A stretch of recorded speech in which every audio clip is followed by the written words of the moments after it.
السلام عليكم ورحمة الله وبركاته. اللهم صل وسلم وبارك على سيدنا محمد وعلى آله وصحبه وسلم.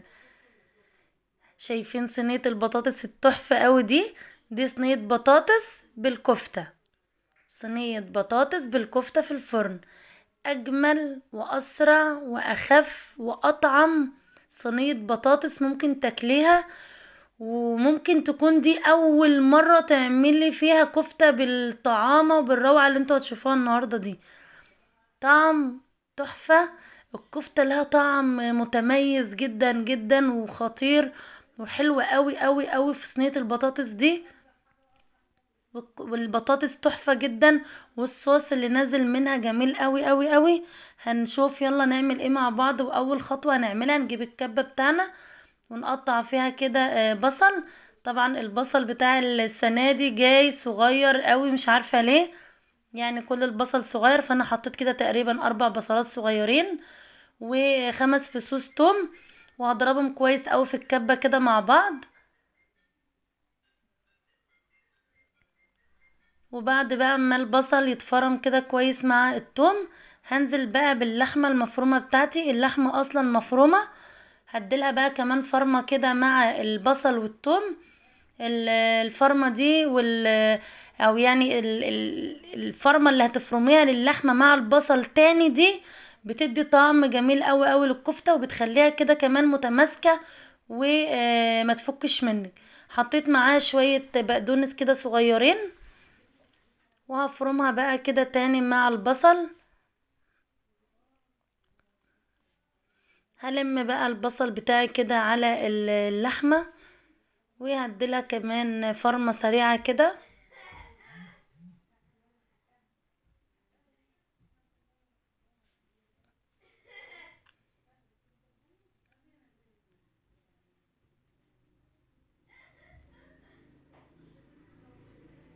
هنفرمها بقى كده فرمة سريعة كده. خلاص كده اتفرمت، والبصل اندمج مع اللحمة واتمسكت مع بعضها كده، وبقى شكلها جميل زي ما انتوا شايفين كده. وعمرها بقى ما تفك منك ابدا، وانت بتصبعيها عمرها ما تفك. الفرمة اللي فرمناها تاني للحمة دي هي دي سر تماسك اللحمة، وكمان سر من اسرار تماسك اللحمة العجن كويس قوي. تفضلي تعجني كده تعجني كده في الكفتة لحد ما يعني تتشرب وتتشبع قوي قوي قوي من العجن كويس كده. تضمني ان هي عمرها ما تفك منك. حطيت بقى على اللحمة ملح، فلفل، وشوية 7 بهارات صغيرين، وحطيت ربع معلقة بيكنج باودر.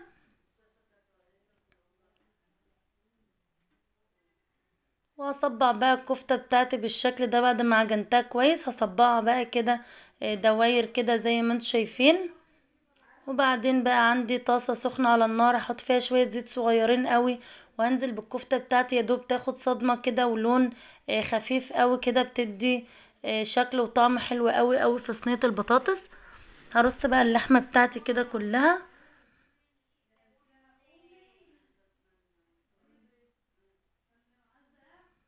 يا دوب تاخد لون بقى، وبعدين هقلبها على الجنب التاني.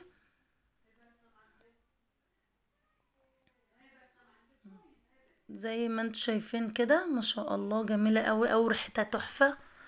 وشايفين متماسكة ازاي، ولا تفك منك ولا اي حاجة. خلاص كده بقى خدت وش من على الجنبين. هنطلعها بقى، ومعايا البطاطس الكمية اللي انتي عاوزاها.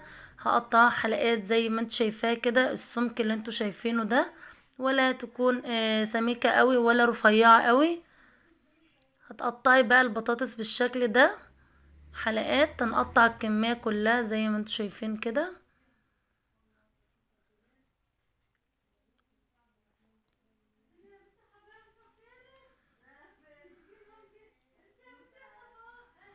قطعت بقى البطاطس بالشكل ده، وهغسلها كده احط عليها مية لحد ما اجهز بقى الطماطم والحاجات بتاعتي اللي انا هحطها عليها. غسلت البطاطس وصفتها كويس، وهنزل عليها بقى بشوية ملح وشوية كمون وفلفل وبابريكا و7 بهارات. وهقلبهم بقى كويس قوي كده. تتبيل البصل تتبيله حلوه قوي، بتديكي طعم تحفه في صينيه البطاطس. وكمان الطماطم برضو هتبلها بنفس التتبيله دي، بنفس التوابل. عندي طماطم برضو قطعتها حلقات.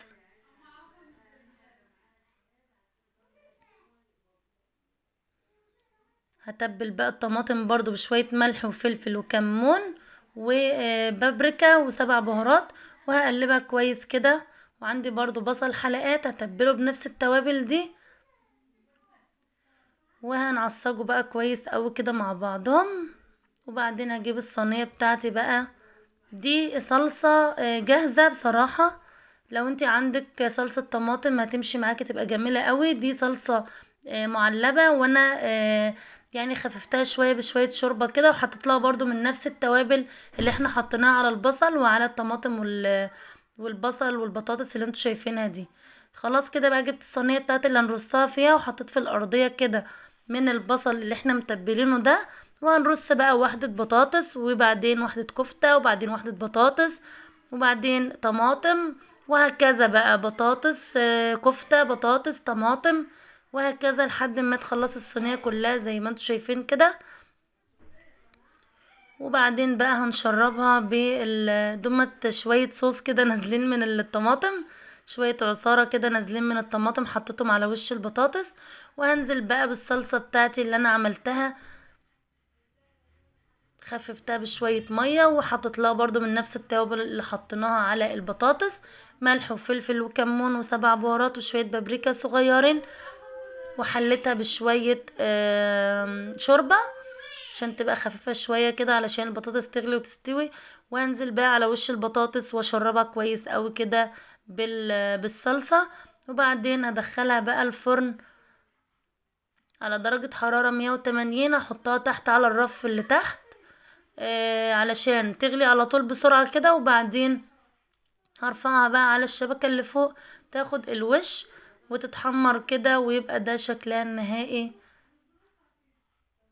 الله الله الله على الجمال، الله على الروعة. الريحة تحفة، اقسم بالله الطعم جميل جدا جدا جدا. الريحة فوق الخيال. هتحسي ان انتي اول مرة تاكلي صينية بطاطس، واول مرة تاكلي صينية تاكلي كفتة بالطعامة دي. هتحسي ان انتي اول مرة تاكلي كفتة بالطعامة والجمال ده. متنسوش بقى تنزلوا تعملوا اشتراك في القناة، تفعلوا زر الجرس عشان يوصلكوا كل جديد، تعملي لايك للفيديو ده لو عجبك، ويا ريت تجربي الوصفة دي بالطريقة دي. ومع السلامة في رعاية الله.